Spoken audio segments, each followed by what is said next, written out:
The girl stuck out her tongue at them. A lady wiped her eyes in mock tears. Oh. See, look at that! It's absolutely monstrous how these children act around adults now. There's no respect. Something I worry for the next generation. Oh, Charlotte, don't cry. Your fake tears. Oh, Holy God. crap! Oh god, you get the same thing I did. What the hell is this? An exception has occurred while running the game code. Sexy voice on. An exception has occurred while running game code. File game/script.remp. Fuck this. Ignore. Ah. Okay. Just pretend it was part of Sexy Guillem's charms. Right, the lady shoved that in her face like, here, take this and get out. Look at the spread. Yes, who knows what kind of mischief they might be up to. They might set fire to the tables, you see. Yeah. It ain't a party till that happens. Oh? Or steal your... Ow, Julie. Not your Julie. You don't wear Julie. In fact, I think my pocket watch is missing. Bitch, you don't even have pockets. No. How unfortunate. Oh, God. One of the ladies continued her childish wailing. Oh! It is. I said oh for some reason. I thought it was just oh. So I don't know where I went there.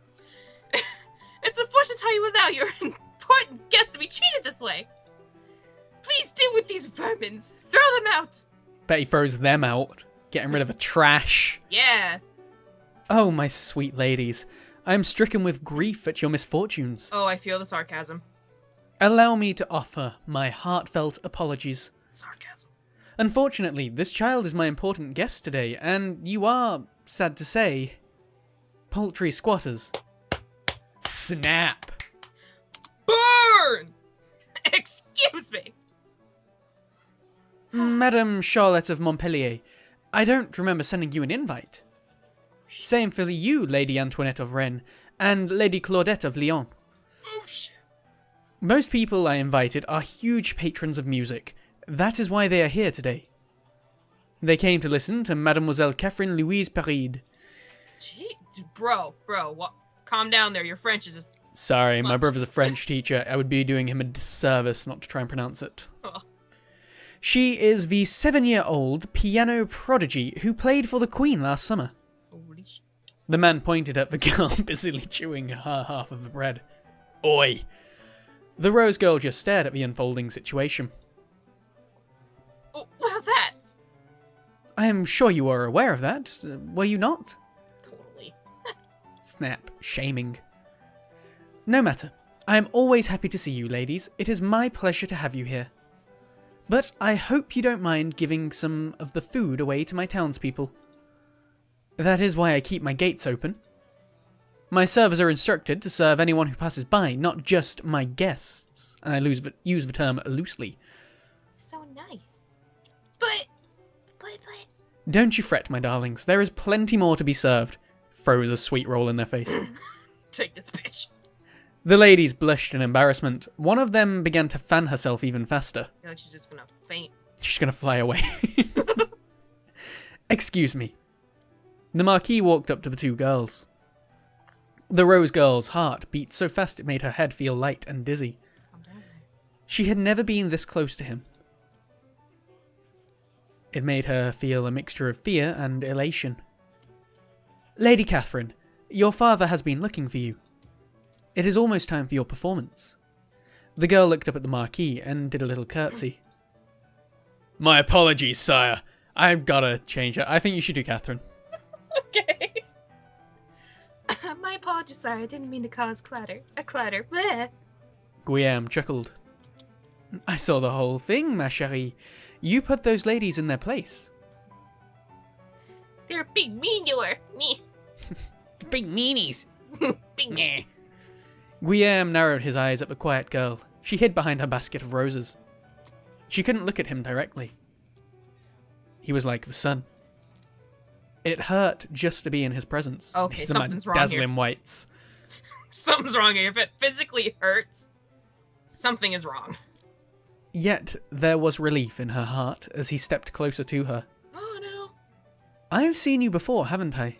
Maybe. The Rose Girl... the Rose Girl nodded and made a curtsy. I deliver roses to your house sometimes, sire. Yes. The girl with the sweetest face to match any rose. The Rose Girl blushed. I love your roses, by the way. They stay fresh longer than they should. You've tended them with love. Love's not a fertilizer. It's a spiritual thing, you just don't understand. Oh. Yeah. Thank you, sire. Do you have a name, young lady? Yeah, do we? Rose Girl. Can we name her? I'd be so happy. That'd be amazing. What's the matter? It is all right, young lady. If you would rather... Let's call her Rosa. No. Fucking Charlotte. Rosa, it fits her. I think she's more of like a Jordan. I think she forgot her name or she lost it. The Marquis nodded wisely. A valid point. Are you all right with that, Rosa? No, I'm not. No! Yes! My name's Chantel. Come on, Rosa. You watched me play, right? Yeah. Her eyes darted from the girl to the Marquis. Oh, Sir Gilly! Oh my gosh, was I right? I said Gilly fish. before. Sir Gilly doesn't mind. Gilly.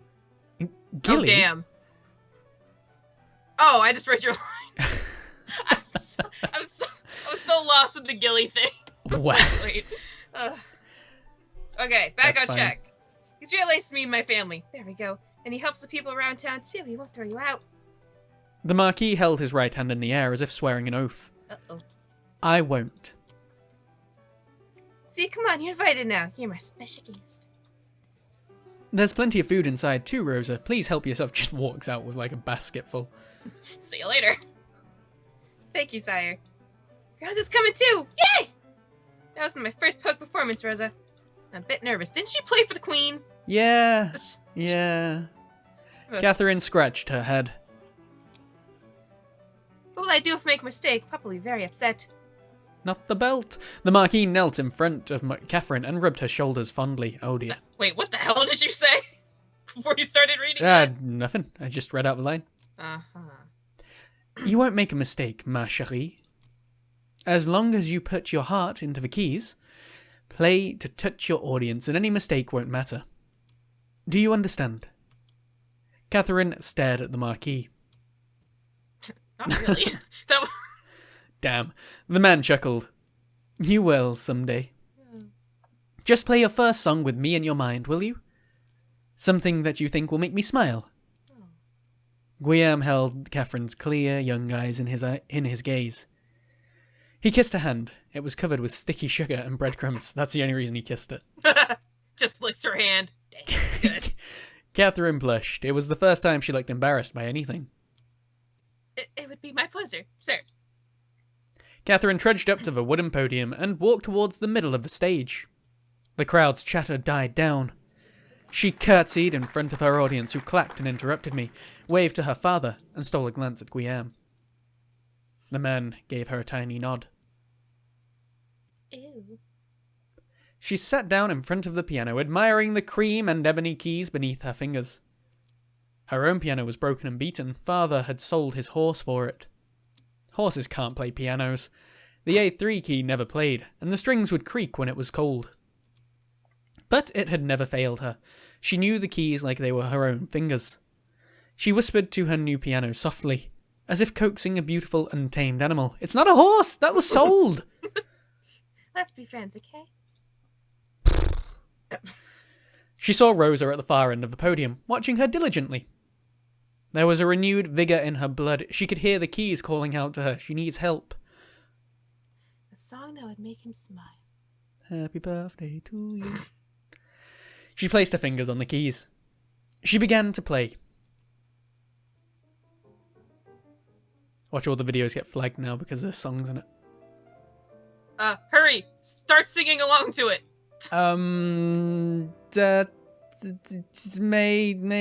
Lee's got a piano. I actually do. See, it was the truths. At the ring of the first few notes, it became apparent to the audience that this girl was something special. Here was a little girl, barely old enough to reach the pedals of the piano, playing as if she owned it. There were times she'd miss a note or two, but that didn't matter. She played the song to make someone smile, and it touched everyone present. Her musical skill was far beyond her years. Her fingers caressed the keys as if she were making a flower crown, carefully weaving the petals. She knew the correct way to tie the leaves so they wouldn't tear. Like all smart little girls did. I can't make flower crowns. Me neither. We're not smart little girls, No, apparently. we're not. Aww, game, why? As the piano sang under her hands, Catherine seemed to disappear right in front of the audience's eyes. She was just a vision, after all, somebody leading them down a dream. A dream of a garden, the springtime, the shade of a tree on a windy day. Windy day. On a windy day. Haven't you ever had a windy day? It's crazy. The couples in the audience tightened their grip on the hands of their partners. Oh god, wrong button. She closed their eyes. Some closed their eyes and let the music saturate their soul. You okay? No, Okay. no. Sweet memories of youth. A first love. The yawn of a newborn. Rosa's Jesus. She's so Fuck out of me. beautiful. Rosa's eyes shone as she stared at Catherine. Her heart was captured by this image of her. A young girl swaying her head to the music, smiling as the notes poured out of her. She couldn't take her eye away from Catherine's glowing face. Was this happiness? Was this love? She looked like she was in love. And she was, wasn't she? In her innocence, she was still in love with life. In love with her family, with her pets, in love with every new discovery. Not the horse. I was going to say, she's just doing this to find the horse again. Yeah. Oh, Trevor. She was full of hope. It was a bittersweet feeling for Rosa. A happy teardrop rolled down her cheek. She wanted to warm herself in that hope, if she could. In the audience, Guillaume and Catherine's father sat beside each other. Sir Peride, your daughter is amazing. I want to She do is? it. I want to Okay. do the old man voice. Go on. She is, isn't she? I mean, pardon my My angriance. angriance, my liege. I am very proud, father, you see. No pardon necessary, sire. Has she found a sponsor yet? The Duke of Wolves once spoke to me about it, but we have not yet made any arrangements. The Duke of Versailles, that's a big thing. Then I must steal her away as soon as possible. Sire? I'd like to be Catherine's primary sponsor, if that is all right with you. Why, sire? Old man blushes. Swoon. And to further cement my status, that piano she is playing right now, it is hers. I've bought it for her. Oh, you're such a nice guy. Francois's eyes widened in astonishment. I like a horse, though. That is Francois gulped. beyond generous, sire. Guillaume smiled. Well, I must make it hard for you to refuse me, you see. Winks. I took the opportunity of asking you outright. You see, the Duke might offer an extravagant piano, plated in gold. In that case, I have no choice but to humbly concede. What? I am kidding. The Duke of Versailles is the worst miser you will ever meet. How What? droll. The men chuckled. Damn. Of course, I shall be paying for her musical tutoring as required. Along with an ample stipend to accommodate your family. Well, aren't you just full of money? You don't have to look so surprised, Monsieur Paride. Your daughter is a star. There is an effervescence about her that enraptures the soul. There is no doubt in my mind that she will succeed. Thank you deeply, my liege. Please, call me by my name, Monsieur. I don't want to. Gilly. Let me remind you, this generosity isn't without charge. Her tutoring will be done at my house. I want to monitor her progress. Apart from that, I'd very much like Catherine to visit me and play from time to time. Music is one of my true passions. The other being horses. Her presence would benefit my mood tenfold. Sorry. I can't. I'm trying to do this without laughing. Of course, sire, that is a small price to pay for all your offers. On the contrary, monsieur. You don't have to decide now. Kindly think about it. Thank you, my lord, Sir Gully. Golly. Sully from Monsters, Inc. After the performance, Catherine and Rosa went to the Marquis's garden to play. Francois and Guillaume lingered on their table, sorting out the details of Catherine's further education. Whoa. The fuck are you? Damn. Easy there. Calm down, Emily. boy.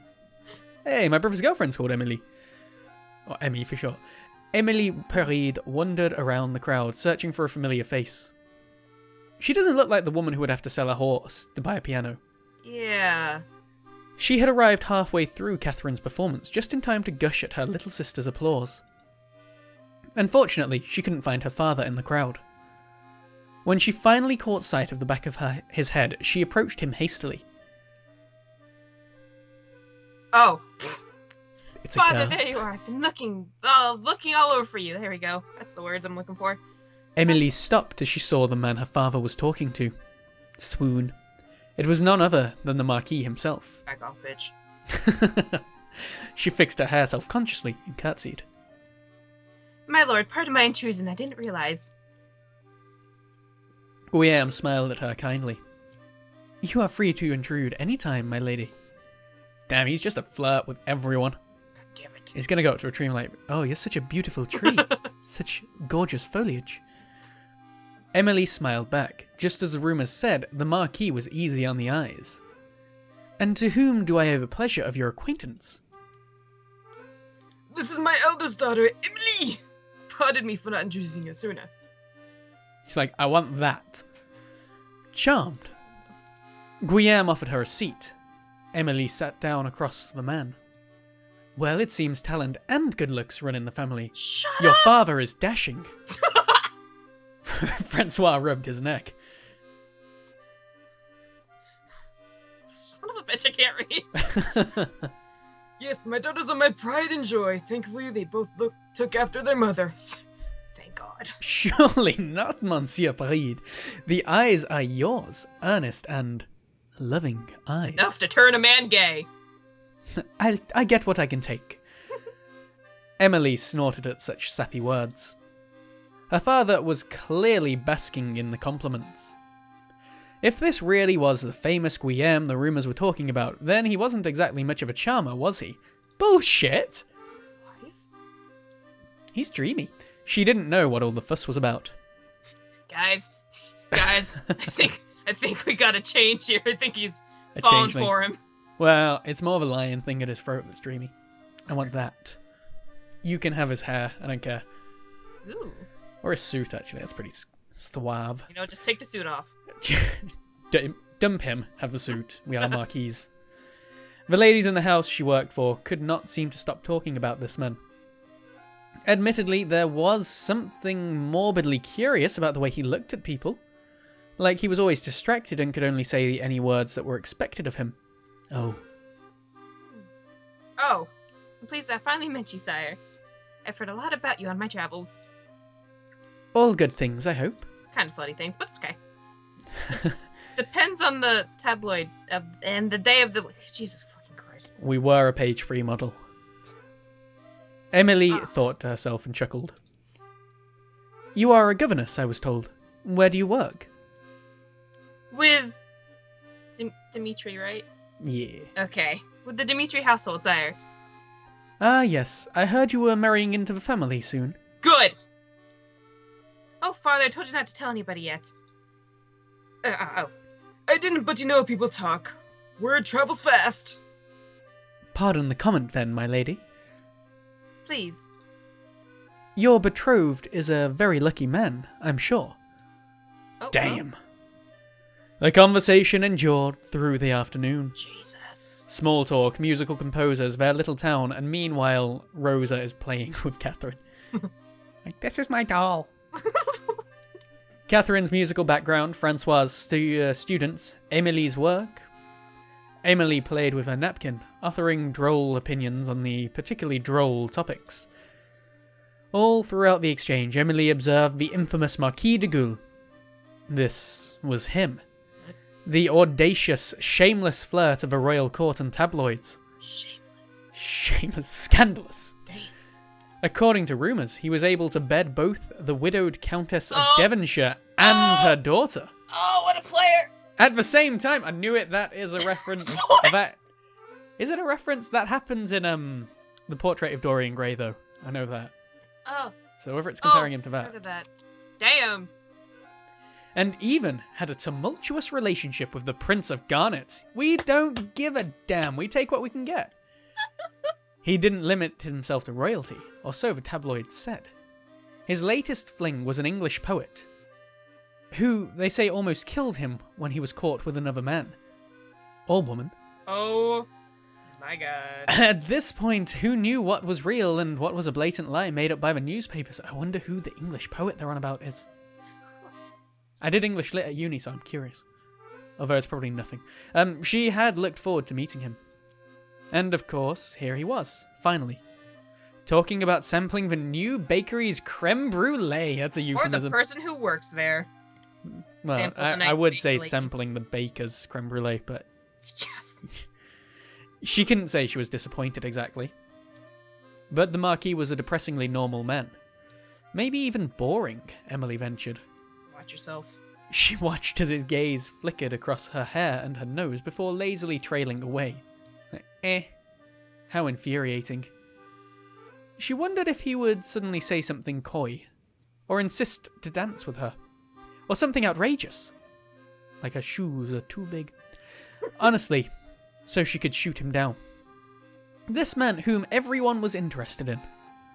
That would be a small victory for reasonable women everywhere. But the Marquis was nothing but polite. He did not ogle. He did not touch unnecessarily. Damn it! No audacious gesture or suggestive winks of the eye. Son of a bitch. He would not even look at her for more than 2 seconds. Maybe she was not pretty enough to flirt with. Oh, see, that's his play. Burn. Ignoring her slightly, then she'll want him to flirt. Mm-hmm. Emily bit her lip. She couldn't be thinking that. But Hello. there were all... Emily, come to me. There were also times that he would quietly look into her eyes when the conversation lulled. When the words spoken were without meaning, their eyes would converse further. Oh my god, he glows. That's He's beautiful. too bright to look at, it hurts. Ah! To Emily, he'd started to look lonely underneath the facade of caprice. He seemed tired of all the gallivanting, the rumours and the numerous flings. We are all a little lonely, aren't we? Perhaps even he. Lonely Nah, but man. satisfied. He's got 99 problems, but loneliness ain't one. He invited the family over to his chateau and commented on how empty the building felt sometimes. Music was his guilty pleasure. Thought it was sex. Bet he's really big on Jay-Z. It got him through the cold nights, he said with a sad grin. How he wouldn't mind a warm soul to touch. Oh my. And before she could stop herself, Emily had begun to imagine his lips on her neck. So, welp. On one of those cold Holy shit. nights. Oh. Damn! Sploosh. She's gonna need a moment. Just look away. Emily shook her head, trying to erase the thoughts in her mind. How scandalous. They were having a perfectly mundane conversation about Not horses. in her thoughts. Mhm. She didn't know where those thoughts came from. Fortunately, her father didn't seem to notice. Music and loneliness struck a nerve with Francois Paride. He had immersed himself in his music tutoring his students and Catherine ever since his wife had gotten sick. It had been 6 years, but sometimes the nights were cold. For Francois, the Marquis was speaking to his soul.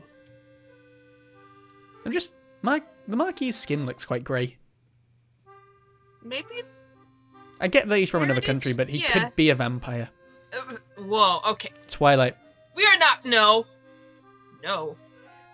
No. He was a kindred vampire. He wasn't a pompous showboat like all the other royalty Catherine had played for. The Marquis even had a wine collection he wanted to show Francois. That seems pretty pompous.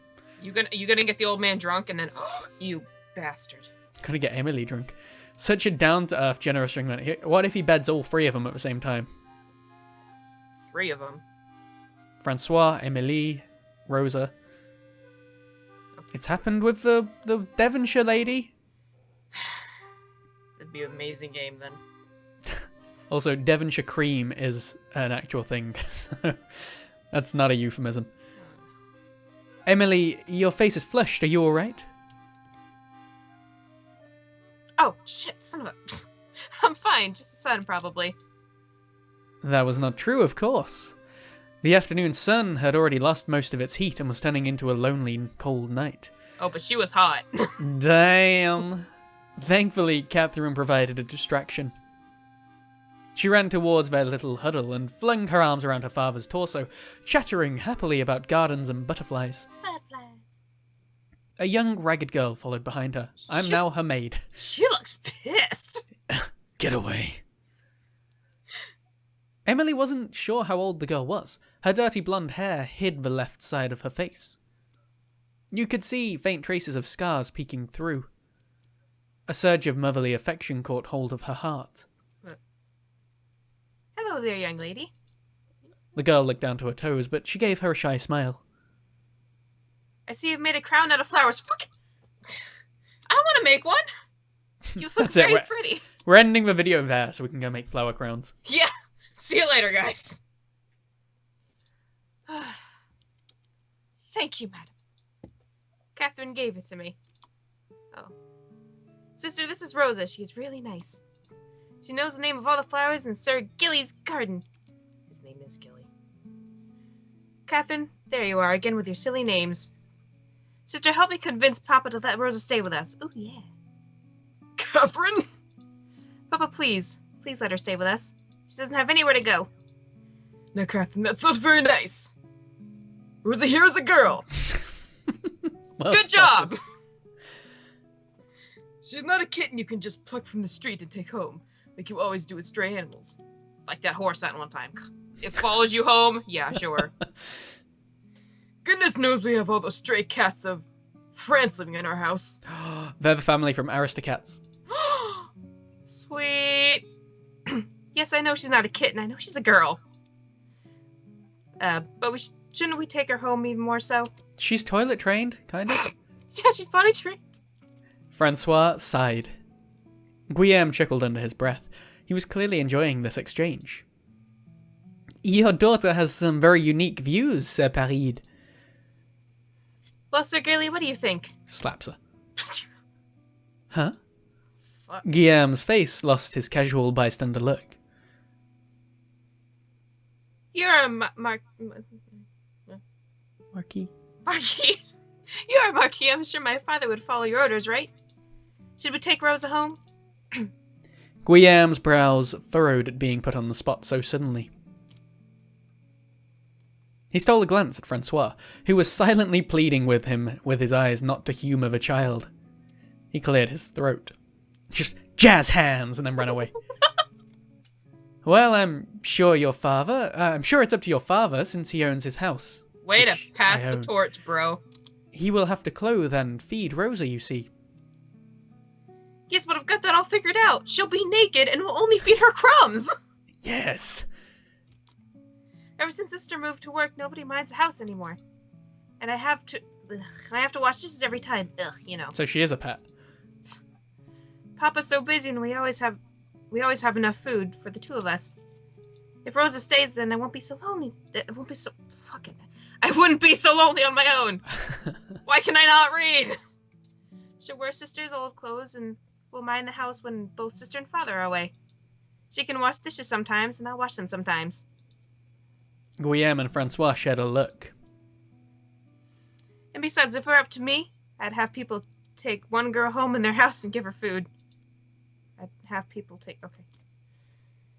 Girls don't even eat that much. Not sure about boys. We eat horses. Oh my god. She thought for a bit. He thought for a bit. Good job. But I'm sure it's not too much that people can't take them home too. Did I even read that right? I don't even know anymore. One time I ate a whole plate of potatoes and my stomach hurt. If Rosa was there, I wouldn't have to eat so much. Maybe. Guillaume couldn't help but laugh, as I just did. Francois rubbed his neck in embarrassment. I'm sorry, sire. She's very headstrong. Father, I'm sure taking Rosa wouldn't be much trouble for us financially, yes? My new work pays better. I'm sure we can adjust. Well, about that. Perhaps if Rosa works in my household, it wouldn't be much of a burden on your family, Sir Paride. Yes. That eyebrow raised. Sir Gilly is great! Oh, Sir Gilly the Great, Knight of a Round Table. That's beautiful. You are truly a kind soul, sire. Not at all. I'm sure I need her help more than she needs mine. Swoon. Isn't that right, Rosa? I have no Bloosh. thoughts. Impure thoughts. Sexy thoughts. In that case, I've loaded over my home to Rosa. Wait, so wait. So she's going to work at the Marquise, but live in the piano. In the piano. Yeah. She's just gonna be a little troll in the piano. Feed me Alright. crumbs. Meh. Although I'm still worried that this is supposed to be more complicated, sire. Yeah, I said that right. What about her family or her friends? Everyone laughs at her. Aw. Are you violating laws, perhaps? I'm not even sure. I make the laws. As long as it is consensual, sire, the details can be smoothed out later. The girl was quiet the whole time. She was looking at her toes or at Catherine. Rosa, do you have any family, relatives, or friends you stay with? I stay in a garbage can outside of his house. Mother? No, sire. My mother died a long time ago. Oh, God! Then who's been speaking to us? It's the horse. Just leaning over her shoulder. I hate you, slut. Nay. But she guides me always and tells me what a terrible person I am. Tells me I'm a slut and stuff. So please, don't be compelled to mind me. No, don't go back to the streets, Rosa. Don't worry, it's just like a trash can right outside of that guy's house. It's fine. His temperature's gonna be really cold soon. Sir Gilly! We'll even give you work. Stay with us. But Catherine... Oh, god damn it. Francois sighed in surrender. Alright, goddamn, shut up. She can stay for the night. The night? Papa! Just for the night, then we'll see if she wants to stay for longer. Oh. I'm gonna make sure she doesn't want to stay. We have to do everything to drive her out. Banging pots. Catherine, you cannot hold people in their place just because you want them there. Do you understand? If Rosa wants to leave, she may leave. You cannot keep her like an object. But what about all the other ones? Just have this Well, yeah. collection of people. Guillaume cleared his throat. That is sound advice, Sir Paride. Yes, Papa, I understand. Goddamn. Rosa, please make yourself comfortable in our home. She just sits on the sofa naked, like eating chips. I'm comfy. Welcome home. Thank you. Bloosh. Papa's pissed. Catherine turned to Guillaume again. Sir Gilly, don't you... I can't get over that name. Don't you think if everyone with a house takes one person home, nobody would freeze in the winter? You shouldn't make it into a law.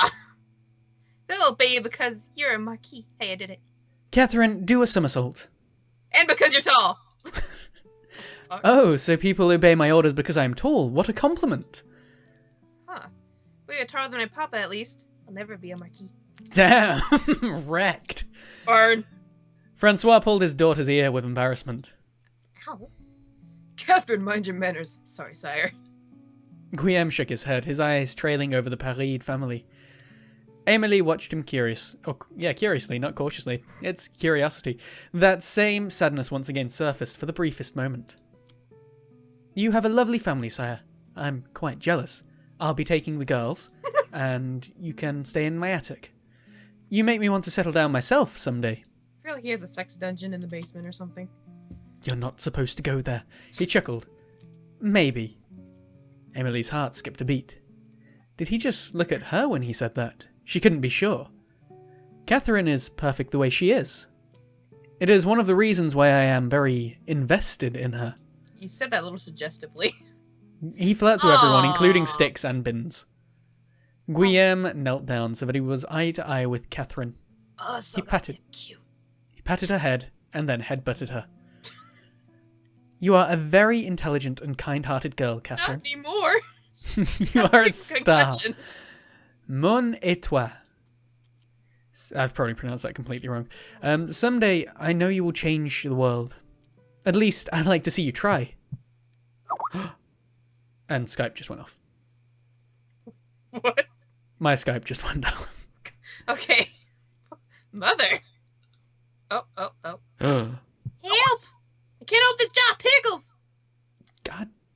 damn it, husbando gotta / Christy, stop messaging me on Skype. Hold on a second. This 2 away, and then... He's famous, Yo. what can you do? I'm recording, girl. There we go. Oh shit, that will be on the recording, actually. Okay, so girl fleshed up. All set? Yeah. You all set?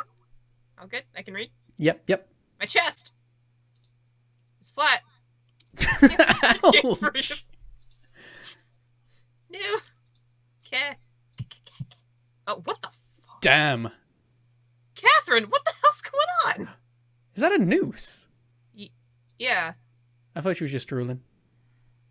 Chapter 2, La Piqueur.